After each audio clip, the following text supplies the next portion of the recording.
Assalamualaikum warahmatullahi wabarakatuh. Semoga limpahan hikmah dan rahmat Allah Subhanahu wa Ta'ala tercurah kepada kita semua.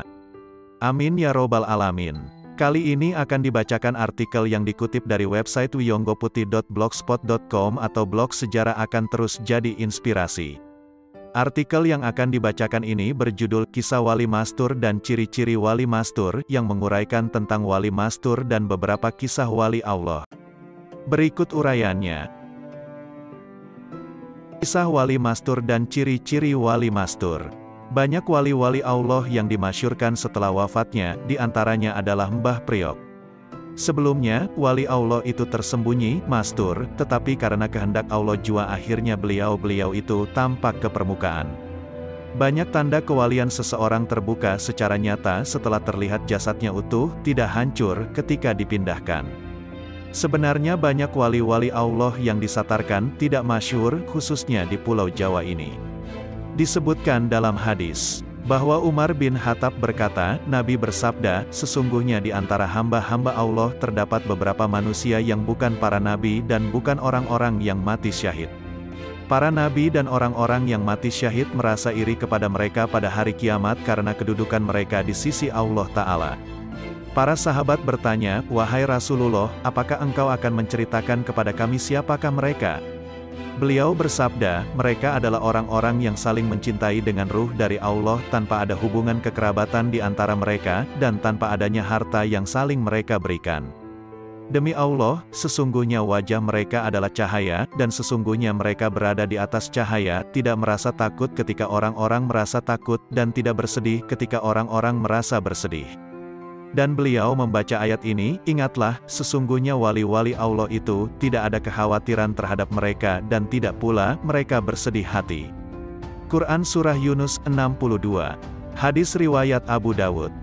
Wahai sekalian manusia, dengar, pahami dan ketahuilah bahwa Allah Azza wa Jalla memiliki hamba-hamba, mereka bukan para nabi ataupun syuhada atau orang-orang yang mati syahid, akan tetapi para nabi dan syuhada merasa iri pada mereka karena tempat dan kedekatan mereka dengan Allah pada hari kiamat.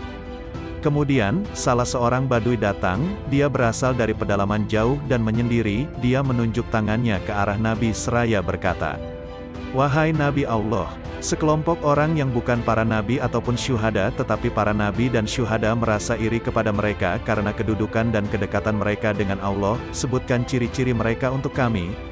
Wajah Rasulullah bergembira karena pertanyaan orang Badu itu, lalu Rasulullah bersabda, mereka adalah orang-orang yang berasal dari berbagai penjuru dan orang-orang asing, di antara mereka tidak dihubungkan oleh kekerabatan yang dekat, mereka saling mencintai karena Allah dan saling tulus ikhlas. Allah menempatkan untuk mereka mimbar-mimbar dari cahaya pada hari kiamat. Allah mendudukan mereka di atasnya. Allah menjadikan wajah-wajah mereka bercahaya, pakaian-pakaian mereka bercahaya, orang-orang ketakutan pada hari kiamat sementara mereka tidak ketakutan, mereka adalah para wali-wali Allah yang tidak takut dan tidak bersedih hati.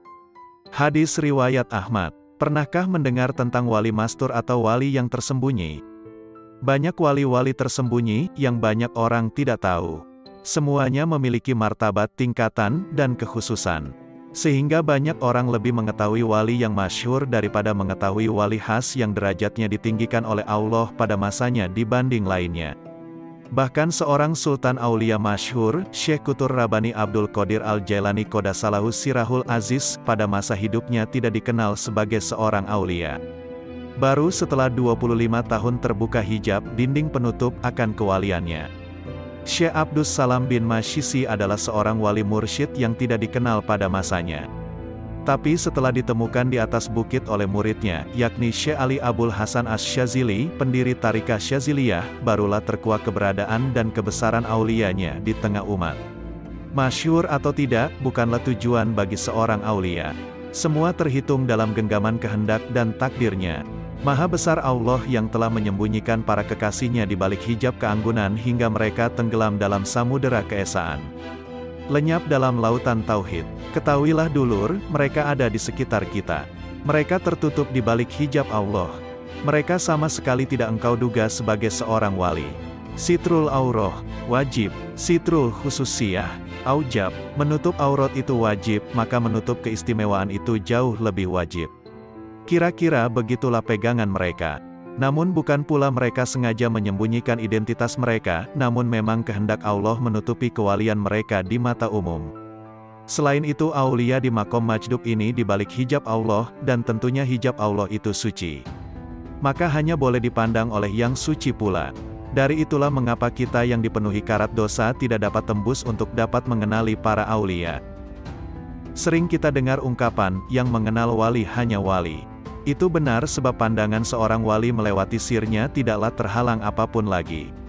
Maha besar Allah yang senantiasa memberi petunjuk kepada siapapun yang hendak Ia berikan petunjuk termasuk untuk dapat mengenali walinya. Dengan beberapa sumber guru dan pengamatan faham saya yang bebal ini, dengan lancang berani mengkategorikan beberapa ciri yang tampak pada seorang aulia yang mastur tersembunyi, sebagai berikut. 1. Mereka seseorang yang low profile, dalam artian keberadaan mereka di tengah masyarakat tidaklah terlalu berpengaruh bahkan tidak sama sekali. Ketiadaan dan keberadaan mereka tidak begitu menjadi perhatian. 2. Tentunya mereka seorang ahli ibadah yang benar-benar taat kepada syariat Islam yang telah dibawa Nabi Muhammad. 3. Meskipun mereka seorang ahli ibadah, namun seorang aulia yang mastur biasanya tidak tampak kebaikannya begitu pula keburukannya, kemungkinan mereka hidup sebagaimana orang yang lain sebagai petani maupun pekerja bangunan. 4. Mereka seorang ahli zikir. Meskipun dari yang dilihat mereka terlihat beraktivitas sebagaimana masyarakat pada umumnya, namun hati mereka tidak sekedipun berpisah kepada Allah di waktu jaga maupun tidur, dikala duduk maupun berdiri, dikala siang maupun malam. Mereka tenggelam dalam kemesraan bersama Tuhannya. 5. Adem hati ketika memandang ataupun dipandang oleh sorotan matanya, sebab seorang ahli zikir sejati yang benar-benar telah disebut dalam istilah tasawuf, bertubuhkan kalimah akan terpancar jelas di wajahnya. 6. Adem hati sesaat duduk atau bercakap dengannya, sebab seorang ahli zikir akan menyebarkan energi positif, nurullah, ke sekelilingnya. 7. Saat melihat sosoknya atau mengingat namanya, atau bahkan terdengar disebut namanya, maka sejenak kita pun ingat kepada nama Allah. 8. Wajah mereka terlihat sedikit kurus dan wajahnya yang terlihat agak pucat lantaran renggangnya rusuk-rusuk mereka dari kasur tempat tidur, dan memperbanyak akan mereka puasa-puasa sunnah untuk melatih melawan hawa nafsu. 9. Begitu mengagung dan memuliakan Rasulullah sebagai wasito mereka wasil kepada Allah. 10. Tidaklah lisan mereka mengeluarkan sepatah dua patah kata kecuali itu mengandung hikmah, walau memang ada sebagian kecil di antara wali majdub yang telah tenggelam sepenuhnya dalam kefanaan mengeluarkan perkataan yang tidak dimengerti. Sekiranya saja kita memiliki kejernihan hati dan atas petunjuk dari Allah, niscaya suatu saat kita diperkenankan bertemu mereka dan mengambil manfaat kepadanya, sebab mereka para aulia adalah khalifah Allah di muka bumi, para pewaris sah Rasulullah yang namanya diharumkan oleh semua penduduk langit, dan kehadirannya dirindukan pintu-pintu surga. Dalam hadis disebutkan, dari Abu Hurairah, dia berkata, bahwa Rasulullah bersabda, sesungguhnya Allah Ta'ala berfirman, barang siapa yang memusuhi waliku maka aku telah mengumumkan perang dengannya. Tidak ada takarubnya seorang hamba kepadaku yang lebih aku cintai kecuali dengan beribadah dengan apa yang telah aku wajibkan kepadanya. Dan hambaku yang selalu mendekatkan diri kepadaku dengan nawafil perkara-perkara sunnah, maka aku akan mencintainya, dan jika aku telah mencintainya, maka aku adalah pendengarannya yang dia gunakan untuk mendengar, penglihatannya yang dia gunakan untuk melihat, tangannya yang digunakannya untuk memukul, dan kakinya yang digunakan untuk berjalan. Jika dia meminta kepadaku niscaya akan aku berikan, dan jika dia minta perlindungan dariku, niscaya akan aku lindungi. Hadis riwayat Bukhari. Kisah wali tukang sapu. Tiap pagi ia menyapu jalanan pasar. Usianya yang sudah cukup lanjut tidak menyurutkan niatnya untuk mengabdi kepada orang banyak dengan caranya sendiri, dengan menjadi juru bersih pasar. Tidak jarang para pedagang di sana meminta tolong kepada sang kakek untuk keperluan bisnisnya. Kakek ini seorang tukang sapu dan sekaligus tukang disuruh-suruh. Suatu malam, pedagang A meminta bantuan si kakek untuk mengantar barang-barangnya ke suatu tempat. Pedagang A memberi tempo, barang itu mesti sudah sampai sebelum subuh. Sang kakek tak menolak. Di tempat lain, pedagang B meminta tolong hal yang sama. Ia juga memberi batas waktu, subuh hari barang itu harus sudah sampai di tempat. Si kakek mengiyakan. Dan celaka, ketika bertemu dengan pedagang C, kakek itu diminta lagi untuk mengerjakan perintah yang serupa. Juga ada deadline, subuh. Uniknya, lagi-lagi kakek itu menyanggupi. Bagaimana bisa, pada saat yang bersamaan, barang-barang berbeda harus diantar ke tempat yang saling berjauhan? Pagi hari, semua barang sudah terkirim ke tujuan. Entah bagaimana mulanya, ketiga pedagang A, B dan C terlibat dalam obrolan. Sampailah ketiganya pada pembicaraan tentang pengiriman barang subuh tadi. Tiba-tiba mereka terhenyak, sebab ketiganya sama-sama meminta bantuan kepada orang yang satu.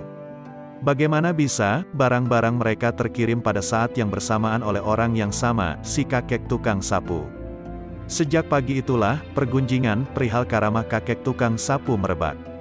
Manusia yang rendah hati itu tentu bukan orang biasa. Dia tentu kekasih walinya Allah. Esoknya, setelah sepanjang hari kemarin para pedagang di pasar sibuk membicarakan karamahnya, si kakek malah tidak muncul. Usut punya usut, ia dikabarkan meninggal dunia. Konon, setelah semua orang tahu akan rahasianya, si kakek bermunajat kepada Allah. Ia berucap kira-kira, "Ya Allah, karena rahasiamu ini sudah tersibak, maka kembalikanlah aku ke sisimu." Dan permintaannya dikabulkan. Wali Mastur. Fragmen cerita di atas mengingatkan kita pada pendapat Sayyidina Umar ibnu Al-Khattab. Menurut beliau, keberadaan para kekasih Allah, waliullah, akan senantiasa disamarkan, mastur olehnya. Kita tidak pernah tahu, siapa-siapa saja yang diangkat menjadi kekasih olehnya, seperti kakek tadi, atau malah justru para pengemis, atau orang yang kita nilai gila di jalanan, atau bahkan orang terdekat kita sendiri, atau justru orang yang sedang berada di hadapan Anda sekarang ini. Allahu a'lam. Pendapat ini diamini oleh banyak ulama, meski beberapa yang lain tidak menyepakatinya, sebab beberapa banyak wali ada yang justru amat jelas terlihat. Dalam kaitan dengan kekasih-kekasihnya yang mastur itu, pelajaran yang kita petik adalah supaya kita tidak gegabah dalam menilai orang, apalagi sembrono menista dan atau mencemooh orang lain. Jangan-jangan, orang yang kita nista itu adalah justru kekasihnya. Yang menjadi soal adalah suatu saat Allah berfirman, sebagai hadis qudsi. Barang siapa melukai kekasihku, maka aku akan balik memusuhinya. Diceritakan bahwa dulu, ketika Syekh Abdul Qadir Jailani masih hidup, orang yang menyebut nama beliau tanpa berwudu, langsung terputus kepalanya. Ini karena, seperti firman Allah kepada beliau, "Abdul Qadir, engkau mengagungkan asmaku, maka aku pun memuliakan namamu." Alhasil, apakah kita memang berniat menjadi musuhnya? Kehidupan, nyeleneh, samut. Bagi masyarakat yang berdekatan dengan Pasar Kaliwungu, Mangkang, Jerakah, Karangayu sampai Pasar Bulu pada era tahun 70-an, mungkin tak asing dengan sosok Samut. Sepintas pria bertubuh tambun dengan ciri bertelanjang dada, sarung agak tinggi dengan gulungan besar di perut, baju disampirkan di pundak, berpeci ke belakang hingga terlihat rambut depannya, dan satu tangan terlihat menggerak-gerakkan jarinya seolah melakukan wirid. Sepintas, warga di era tahun tersebut hanya melihat bahwa Samut hanyalah sosok yang kurang normal, gendeng. Bahkan ketika penulis menanyakan hal tersebut pada orang tua, teman, saat itu penulis masih kecil, dan handai taulan, banyak yang mengatakan kalau Samut, kabotan ngelmu, tidak kuat melakukan laku tirakat. Pekerjaan Samut secara kasat mata adalah seperti peminta-minta di pasar. Ada yang memberi uang, jajan maupun makanan. Tidak hanya di pasar, di kendaraan umum pun Samut juga sering meminta. Namun ada hal aneh yang terlihat saat itu pada diri Samut, dia begitu ikhlas dan hidup sederhana. Yang tak kalah aneh saat itu, hampir semua bakul yang dimintai oleh Samut, mereka akan memberikan dengan ikhlas dan senang hati, bahkan ada perasaan untuk beramal dengan memberi sesuatu pada Samut agar rizki mereka ditambah oleh Allah lewat dagangan mereka yang laris. Penulis masih ingat ketika kernet angkutan menawarkan kepada Samut yang saat itu berdiri di depan warung makan orang tua penulis untuk ikut menuju Pasar Karangayu dengan setengah memaksa secara gratis. Hal itu penulis tanyakan pada teman, kenapa Samut menjadi rebutan kernet untuk ikut angkutannya? Jawaban sang teman sangat sederhana. Kernet akan mendapat untung, karena para penumpang akan memberi recehan kepada Samut, dan uang pemberian tersebut seluruhnya akan diberikan pada kernet, saling menguntungkan bukan? Ada ciri khas lagi yang ada pada Samut, yaitu kantong kecil dari kain gandum, isinya uang recehan yang banyak sekali layaknya zaman kerajaan. Siapakah Samud ini? Sudah ada 3 kelompok yang menanyakan langsung soal Samud pada penulis, kebetulan penulis sempat menangi hidup di zamannya. Di mata penulis yang saat itu masih kanak-kanak, Samud terlihat sepintas seperti orang gendeng yang hidup menggelandang dari pasar ke pasar, tapi bagi sebagian orang, khususnya yang menanyakan tentang Samud pada penulis, mereka mengabarkan bahwa Samud adalah seorang wali yang menyembunyikan kewaliannya. Terlepas dari semua pendapat di atas, penulis melihat bahwa kehidupan Samud adalah kehidupan yang ikhlas yang hidupnya dipenuhi dengan zikir di setiap aktivitas, dan rutinitas menggelandangnya. Satu hal lagi, keberadaan Samud sangat dinantikan oleh para bakul pasar dan para kernet. Makam Samud. Ada pendapat bahwa makam Samud berada di Makam Bergota, tepatnya di belakang Rumah Sakit Karyadi Semarang, yaitu di makam orang-orang yang tidak mempunyai keluarga. Namun menurut orang tua penulis, Mbah Syamsuddin Modin Jerakah, yang kebetulan ikut ngurusi jasad Samud yang meninggal di Pasar Jerakah, bahwa jasad Samud oleh pihak pamong desa Kelurahan Jerakah diserahkan pada keluarganya yang ada di Kaliwungu, Kendal dan dimakamkan di makam desa setempat. Samud, wali yang tersembunyi. Terlepas siapa sebenarnya sosok Samud, apakah dia orang gendeng atau wali yang menyembunyikan kewaliannya, hanya Allah yang Maha Tahu. Sebagai manusia kita harus berhati-hati agar tidak mengkultuskan manusia secara berlebihan. Yang pasti keberadaan Samud saat itu, tidak pernah menyusahkan orang lain, bahkan lebih banyak diharapkan kedatangan dan keberadaannya khususnya di sekitar wilayah Kaliwungu, Mangkang, Jerakah, Karangayu bahkan sampai Pasar Bulu, itu semua masuk wilayah Kendal dan Semarang. Kisah Wali Katum. Nama, Wali Katum, sudah tidak asing lagi bagi warga asli kota Banjarmasin khususnya, dan masyarakat Kalimantan Selatan pada umumnya. Nama beliau sebenarnya adalah Muhammad Ramli bin Anang Katutut. Di masa kecil beliau bernama Artum Ali. Beliau hidup apa adanya tanpa berusaha, bekerja, hari-hari beliau habiskan hanya untuk mengabdi kepada Allah Subhanahu wa Ta'ala. Apabila ada makanan beliau makan, tapi kalau tidak ada beliau akan puasa. Meskipun demikian beliau tidak pernah mengeluh, minta-minta dan menyusahkan orang lain. Beliau selalu menutup diri dari orang lain dan suka menyendiri, sehingga tidak banyak aktivitas beliau yang terekspos. Karena itulah di masyarakat beliau lebih dikenal dengan sebutan, Wali Katum.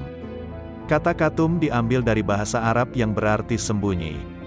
Diceritakan, beliau kalau pergi selalu membawa Al-Quran, apabila berhenti beliau akan membacanya, hingga akhir hayat beliau. Al-Quran tersebut tidak lagi persegi 4, melainkan berbentuk lonjong karena sisi-sisinya sudah aus terkikis lantaran sering dibaca. Menurut penuturan Gusti Sulaiman bin Gusti Haji Hasan, Guru Tuha, kawan dekat dari Tuan Guru Abdus Samad Kampung Melayu Sungai Bilu, Banjarmasin, sewaktu selama 7 tahun menuntut ilmu di Mekah, bahwa Gusti Haji Hasan adalah kakak dari Gusti Anang Katutut yang adalah ayah dari Muhammad Ramli, Wali Katum. Dengan demikian maka, Gusti Sulaiman bin Gusti Haji Hasan adalah memiliki hubungan keluarga sebagai sepupu sekali dengan Wali Katum atau Gusti Muhammad Ramli bin Gusti Anang Katutut. Selanjutnya, menurut Gusti Sulaiman bin Gusti Haji Hasan, yang kini berusia 95 tahun di Banyur Dalam, Basiri Banjarmasin, ada beberapa keganjilan, hawarikul adat dari Wali Katum, begitu pula dengan bapaknya Gusti Anang Katutut. Diriwayatkan pernah suatu hari serombongan orang bermobil datang untuk mengundang dan menjemput Gusti Anang Katutut, ayah Wali Katum, namun beliau tidak mau naik mobil dan mempersilahkan tamu yang menjemputnya lebih dahulu pulang. Sedangkan beliau mengeluarkan sebuah sepeda butut yang tempat duduknya hanya dililitkan kain, supaya bisa duduk di atas sepeda butut tersebut. Namun alangkah terkejutnya rombongan yang ingin mengundang beliau, ternyata ayah Wali Katum sudah tiba lebih dahulu, dan sedang menyandarkan sepeda bututnya di depan rumah yang ingin mengundang tersebut, padahal sewaktu berangkat tadi rombongan yang mengundang lebih dahulu dan cepat karena menggunakan mobil. Selanjutnya diriwayatkan pula oleh Gusti Sulaiman bin Gusti Haji Hasan, bahwa tempo dahulu pada musim haji, seseorang jamaah haji dari hulu sungai melihat seorang pria di Mekah yang berjalan beriringan, namun sambil berinting-inting atau jalan berjingkat-jingkat tanpa terompah, maklum zaman dulu tidak ada sandal jepit. Lalu jamaah haji tersebut bertanya pada pria yang berjingkat, apakah sedang kepanasan kaki berjalan di padang pasir, namun pria itu menjawab, "Tidak." Kemudian ditanyakan siapa namanya dan tinggal di mana. Pria misterius itu menyebutkan namanya Muhammad Ramli dan alamatnya di Tebu Darat, Hulu Sungai Tengah. Karena merasa kasihan oleh jamaah haji itu ketika melewati pasar dibelikanlah sepasang terompah, namun setelah menerima terompah tersebut, pria berjingkat-jingkat tadi menghilang begitu saja. Setelah selesai menunaikan ibadah haji dan pulang ke kampung halaman, sang jamaah haji tadi teringat dan ingin pergi menemui Muhammad Ramli di Tebu Darat. Tapi menurut penduduk kampung Tebu Darat, bahwa tidak ada warganya yang naik haji tahun ini. Tapi kalau orang yang bernama Muhammad Ramli memang ada, tapi tidak pergi haji, namun hanya berkholwat di gubuk persawahan. Merasa penasaran sang jamaah haji itu lalu minta diantar ke gubuk Muhammad Ramli tersebut. Dan ternyata memang beliaulah yang bertemu dengannya di Mekah, sedangkan sepasang terompah terlihat ada digantungkan di dinding rumah gubuk Muhammad Ramli. Sejak saat itulah masyarakat baru mengetahui bahwa Muhammad Ramli adalah seorang wali Allah, sehingga beliau diberi gelar Wali Katum atau wali yang tersembunyi. Gusti Muhammad Ramli atau Wali Katum wafat tanggal 24 Juni tahun 1982 Masehi bertepatan dengan tanggal 29 Syaban 1402 Hijriyah pada usia sekitar 70 tahun. Makam Wali Katum terletak di Desa Tabu Darat, Kecamatan Labuan Amas Selatan, Kabupaten Hulu Sungai Tengah, Kalimantan Selatan. Makam keramat Wali Katum juga menarik karena selalu mendapat kunjungan ziarah dari masyarakat Kalimantan Selatan dan juga wisatawan peziarah lainnya. Wali Mastur zaman Abah Guru Sekumpul. Ada seorang Sayyid Zuriyah Rasulullah yang setiap hari duduk-duduk di tempat perjudian. Sampai suatu saat ajal datang menjemputnya, orang-orang kampung tidak ada yang tahu siapa dia sebenarnya. Di saat wafatnya, hanya istri dan anaknya yang menghadapi jenazahnya, tidak ada satu tetangga pun datang. Tidak ada satu pun tetangga yang mau memandikan, mengkafani, mensalatkan jenazahnya. Sang istri menangis melihat keadaan suaminya, dia pun berdoa, "Ya Allah, bagaimana dengan jenazah suamiku, apakah aku buang ke sungai Mahakam ini atau aku biarkan sampai membusuk? Engkau yang maha luas rahmatmu, berilah petunjuk." Tiba-tiba masuk seorang tampan tinggi rupawan mengucapkan salam. "Assalamualaikum ya Syarifah." Tampak puluhan orang berjubah dan bersorban mengiringi di belakangnya. "Waalaikumsalam warahmatullah." Saat melihat sang guru, si Syarifah tersentak kaget bukan main, yang datang adalah Al-Imam Al-Qutubul Aqwan Asy-Syaikh Muhammad Zaini bin Abdul Ghani Sekumpul.